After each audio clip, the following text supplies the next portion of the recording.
Bonjour et ravi de vous retrouver pour notre point marché de juin.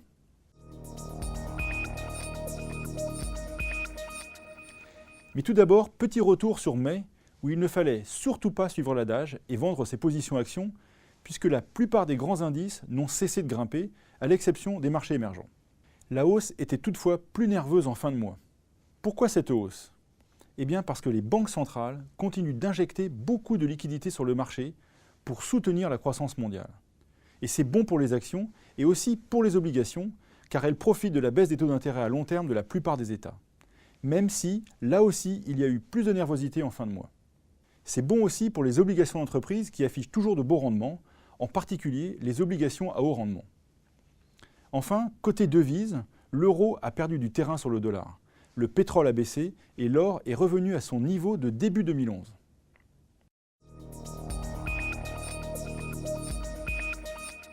Passons maintenant au contexte économique. En zone euro, la situation se détériore toujours sur le front de l'emploi. Mais heureusement, il y a quelques signes d'amélioration du côté de l'activité économique. Dans le détail, ça va mieux en Allemagne, la France est en récession, mais l'activité repart un peu. En revanche, en Italie et surtout en Espagne, l'activité continue de baisser. Tout cela devrait donc inciter la BCE à poursuivre sa politique monétaire accommodante. Aux États-Unis, la reprise est là, mais plus faible que prévu. Certains indicateurs vont toutefois dans le bon sens et devraient permettre à la reprise de se poursuivre malgré les coupes budgétaires.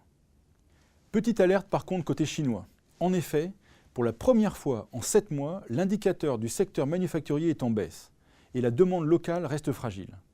De là à penser que la reprise se fera à un rythme inférieur aux prévisions, il n'y a qu'un pas que beaucoup commencent à franchir. Enfin, côté japonais, la stratégie monétaire du gouvernement commence à porter ses fruits en matière de croissance. L'impact a été globalement positif pour les actions japonaises, malgré une fin de mois très chahutée. Au final, on a tout de même l'impression que l'économie mondiale traverse un trou d'air, ce qui devrait conduire les banques centrales à continuer d'injecter des liquidités dans le marché. D'où notre prudence à court terme.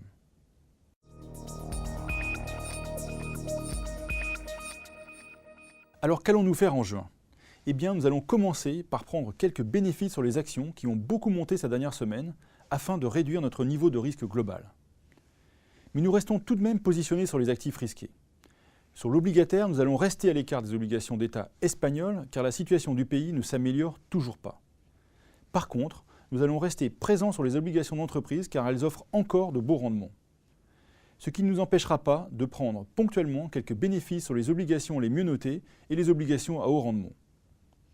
Et nous maintenons aussi nos positions sur les obligations émergentes libellées en devises locales et en dollars. S'agissant des actions, nous allons alléger nos positions sur les marchés émergents qui souffrent du ralentissement de la croissance. Nous allons aussi réduire nos positions sur les actions de la zone euro parce qu'elles ont beaucoup monté ces derniers mois et pourraient donc éprouver le besoin de souffler. Idem pour les actions américaines. Quant aux actions japonaises, les 2 corrections observées en mai nous incitent à la prudence, même si leur parcours est exceptionnel depuis 6 mois. Enfin, sur les devises, nous restons favorables au dollar contre euro. Bien sûr, toutes ces convictions vont de pair avec nos règles d'or que vous voyez actuellement défiler en bas de votre écran. Voilà, c'est tout pour cette édition. Et comme vous le voyez, pour nous suivre et poser des questions, nous avons mis à votre disposition une foule de solutions. Merci et rendez-vous début juillet pour un nouveau point marché.